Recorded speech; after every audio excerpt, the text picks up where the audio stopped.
Nous parlons maintenant du don de science qui, avec le don de sagesse et d'intelligence, est un des 3 dons contemplatifs dans les 7 dons du Saint-Esprit.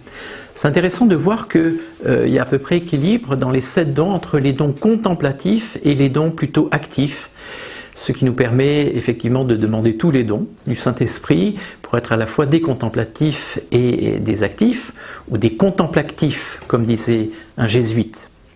Alors ce don de science, il ne s'agit pas de la science simplement humaine, du savoir et de la connaissance humaine, encore une fois, puisque c'est un don du Saint-Esprit, c'est un don qui nous vient du Seigneur, un don du Saint-Esprit qui nous vient de Dieu lui-même.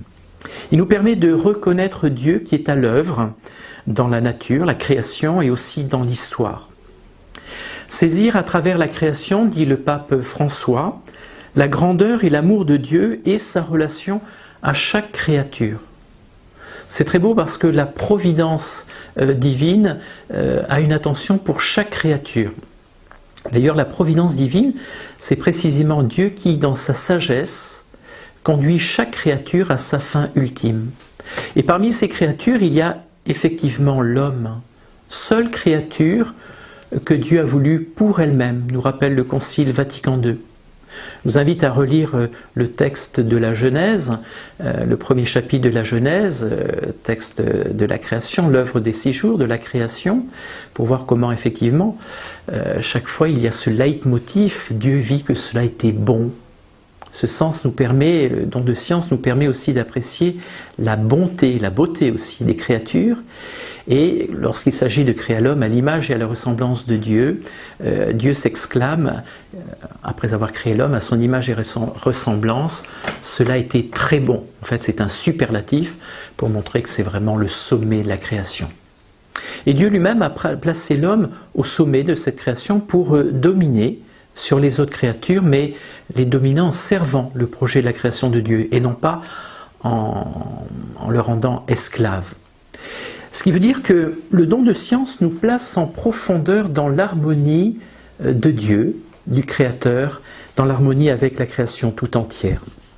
Il nous permet aussi, ce don, si nous savons bien le recevoir, d'éviter 2 écueils qui sont particulièrement d'actualité.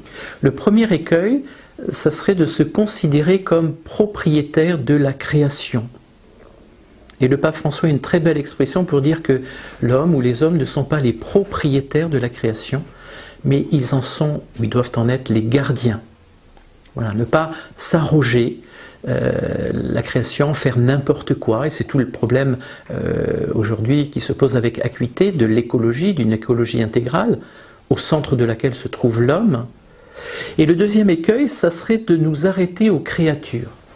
On peut penser à Saint Jean de la Croix qui dit que Dieu a laissé dans sa création comme des vestiges, comme des traces de son passage, que sont les créatures qu'il a revêtues de beauté. Mais il ne faut pas s'arrêter aux créatures et remonter au Créateur. Ce qu'on peut souhaiter d'ailleurs à tous les hommes de science, de recevoir ce don de science pour ne pas s'arrêter à la créature, mais oser remonter jusqu'au Créateur. Demandons, si vous le voulez bien, dans la prière, ce don de science. Esprit Saint, accorde-nous le don de science, que nous nous laissions guider par la foi jour après jour, que nous sachions discerner ce qui conduit vers toi, notre Créateur et notre Sauveur. Amen.